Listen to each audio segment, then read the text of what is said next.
Ei, pessoal, tudo bem? Estarei dando início à apresentação do nosso trabalho. Eu me chamo Felipe e, além de mim, o grupo é composto por Alessandro, pelo Jonas, o Ronan e o X-Clay. Nós escolhemos como tema a ascaridíase, que é uma parasitose intestinal causada pelo euminto Ascaris lubricode. Para fins de conhecimento, existem 3 espécies do gênero Ascaris que são o Ascaris suum, acometem mais os suínos, mas também podem cometer a espécie humana. Toxocaracanes é um parasito comum em cães e que pode causar em humanos a síndrome denominada as larvas migras visceral. Porém, o que vamos dar foco é o Ascaris lubricoides, causador da ascaridíase. Ascaris lubricoides é um euminto conhecido popularmente como lombriga. Ele é considerado um parasita intestinal. É também um verme cosmopolita, que pode ser identificado em quase todo o mundo, aproximadamente 30% da população mundial. Sobre a sua classificação, podemos afirmar que são dioicos, onde existe um macho e uma fêmea, que não são hermafroditas, além de possuir dimorfismo sexual, onde o macho e fêmea diferem entre si. Eles vivem no intestino delgado, principalmente na parte do jejuno e ilho. Eles podem ficar presos à mucosa com auxílio de seus fortes lábios. Possuem também o ciclo monoxeno, que se dá apenas em um único hospedeiro, que é o homem.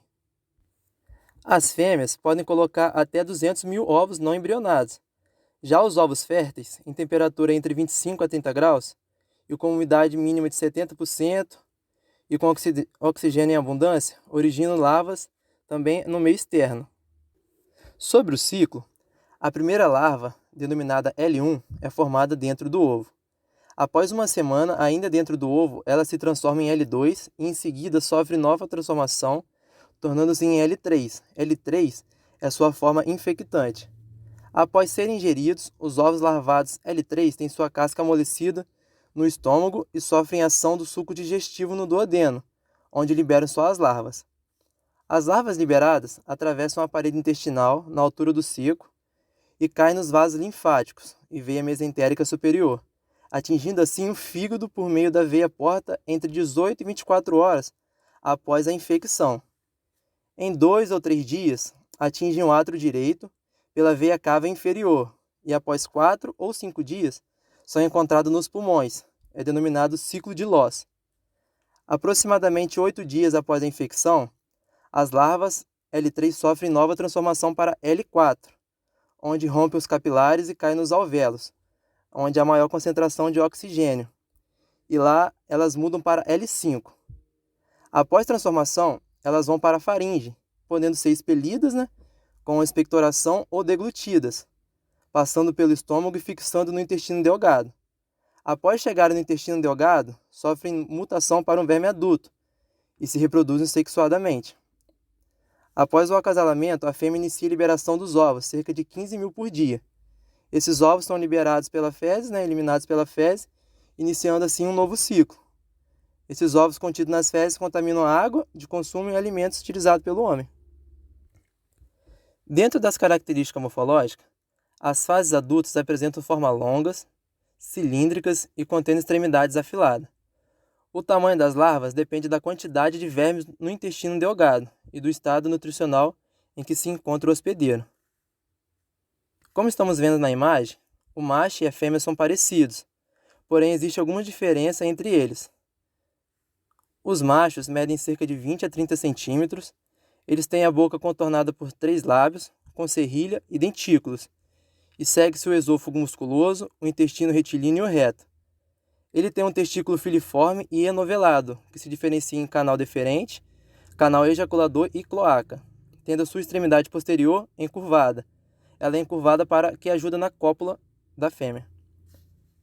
As fêmeas são um pouco maiores, medindo cerca de 30 a 40 centímetros, sendo que a boca e o aparelho digestivo são semelhantes ao do macho. Apresenta 2 ovários filiformes e enovelados que se diferenciam em útero e se unem a uma vagina. A extremidade posterior é retilínea, diferente da do macho, que é encurvada. Importante problema da saúde pública, especialmente em países em desenvolvimento e subdesenvolvidos, onde não se tem saneamento básico, insalubridades e habitações coletivas. um crescimento desordenado. Estima-se que 1,5 bilhão de pessoas, no caso 1/4 da população mundial, estejam infectados por Ascaris lombrigoides. Desse modo, existe uma maior prevalência no Sudeste Asiático, cerca de 73%, tendo em vista que 8% das Américas Central e Sul também tem casos. Já no Brasil, a maior prevalência é na região norte e na sul temos baixas taxas. Os fatores contribuem para a alta prevalência nessa região são humanos, socioeconômicos e culturais, ambientais, como temperatura, umidade, tipo de solo, dispersação fácil de ovos pelas chuvas, ventos, insetos e aves. As fêmeas liberam milhares de ovos diariamente. Os ovos permanecem infectantes no solo por até 1 ano. Diagnóstico clínico não se consegue obter por ter poucos ou nenhum sintomas, sendo gravidade da doença determinada pelo número de parasitas. Como o parasita não multiplica dentro do hospedeiro, a exposição continua aos ovos infectados. É a única fonte responsável pelo acúmulo de vermes, adulto e hospedeiro. Na maioria dos pacientes com infecção por Ascaris lombrigoides são assintomáticos. Os sintomas aparecem normalmente em indivíduos com carga alta de parasita e são mais frequentes durante o estágio intestinal do verme adulto, na fase tardia, mas podem ocorrer também no período de migração da fase inicial, principalmente com as manifestações pulmonares. Complicações essas dadas pelas ascarídeas inclui obstrução intestinal devido ao grande número de vermes, desnutrição, envolvimento hepatobiliar, que pode cursar com hematomegalia, pancreatite. A urticária também ocorre durante os primeiros 5 dias da doença, em cerca de 15% dos casos. A doença tem sintomas diferentes dependendo do órgão afetado. É importante lembrar que durante o ciclo de vida, essa parasita viaja pelo corpo e cobre pulmão, intestino. Em cada um desses lugares, os sintomas são bem diferentes. Dor abdominal, distensão abdominal, náusea e vômito, diarreia. Infestação maciça, pode ocorrer a obstrução intestinal e pisão de ventre. Vermes podem ser vistos no vômito ou nas fezes. Desnutrição, perda de peso. Já que o intestino da pessoa é completamente invadido por um grande número de parasitas, os sintomas podem piorar. Nesses casos, a dor abdominal intensa, perda de peso, mal-estar, fadiga. Pode haver algumas amostras adultas do parasita nas fezes ou até em vômito. Já o pulmão, devido ao seu trânsito pelos pulmões durante o seu ciclo de vida, os Ascaris lombrigoides causam uma série de danos ao tecido pulmonar, que gera muitos sinais e sintomas, que no geral são conhecidos como síndrome de Laffer. Os sintomas são bem diferentes também: febre, tosse, dispneia do tipo amistiforme, bronquite e broncopneumonia, que acaba caracterizando a síndrome de Laffer, que cursa com a sanguínea elevada. Nesse último slide, temos uma amostra de quanto a ascaridise pode ser perigosa, como exemplo, o risco de formação do bolo de Ascaris e quando os vermes se aglomeram dentro do intestino, provocando uma obstrução intestinal. Como a foto do slide, casos como este precisam de ser feitos em cirurgia para desobstruir a passagem das fezes e retirada dos outros órgãos para quais os migram. Neste caso, o paciente veio a óbito por isquemia do intestino, que é a interrupção do fluxo sanguíneo no órgão, com as demais complicações. O mecanismo de infecção do parasita se dá por meio de alimentos contaminados pelo parasita, onde a pessoa pode ou não apresentar sintomas. Podendo apresentar sintomas, a pessoa pode desenvolver febre, tosse, respiração sibilante, que é uma obstrução parcial das vias respiratórias, dores abdominais, enjoo e vômito. Ao ingerir esses alimentos contaminados, que contêm ovos do parasita, esses ovos eles eclodem no duodeno e liberam larvas. Essas larvas penetram na parede do intestino delgado, migrando para a circulação através do fígado, para o coração e para os pulmões. Ao penetrar no fígado, causando lesões hepáticas, e penetrando nos pulmões, causando lesões pulmonares, pode causar reações alérgicas, dificuldade para respirar e, em alguns casos, a pneumonia. Essas larvas elas se fixam nos vasos capilares alveolares, penetram na parede alveolar e são ingeridos e voltam novamente ao intestino delgado, na qual se desenvolvem até virarem vermes adultos, se acasalam e liberam ovos nas fezes. O ciclo de vida do parasita demora em média de 2 a 3 meses. Ao crescerem e virarem vermes adultos, vivem de 1 a 2 anos. O diagnóstico da escaridise ela pode ocorrer através da visualização de larvas de ascaris em secreções respiratórias ou aspirados gástricos. Mesmo isso raramente seja possível, né? E por esse motivo também é bem difícil ela ser reconhecida sem a necessidade de exames complementares. Um dos exames para o diagnóstico é a parasitologia de fezes. O quadro clínico da escaridise não a distingue de outros verminosos, motivo pelo qual o seu diagnóstico só é confirmado através do achado de ovos do parasita nos exames parasitológicos de fezes. Como esses ovos eles são eliminados diariamente e são facilmente identificados, não há necessidade de nenhum método de exame específico, podendo usar as técnicas de sedimentação espontânea. Outra técnica seria sedimentação por centrifugação, jato Katz e Flotak.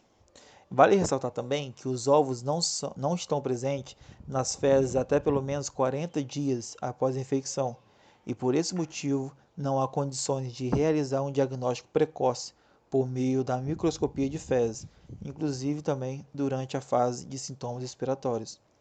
Além disso, nenhum ovo vai estar presente nas fezes se a infecção for causada apenas por vermes machos. Um outro exame também, um outro diagnóstico é o teste de imagem, o exame de imagem. A radiografia simples do abdômen, ela pode demonstrar grandes coleções de vermes ascaris adultos em indivíduos fortemente infectados, principalmente em criança, não só em criança, mas principalmente em criança. A massa de vermes contrasta com o gás no intestino, produzindo um efeito de uma espécie de redemoinho. E por último, temos exames laboratoriais. Não são satisfatórios e não podem dispensar a coproscopia. Suas indicações estão restritas às fezes de migração larvária, nas infecções só por macho ou quando, por outras razões, o exame de fezes não for conclusivo. Nesses casos, será possível identificar eosinofilia periférica, que normalmente são de valores de 5 a 12%, mas pode chegar até 50%, dependendo do grau de infecção.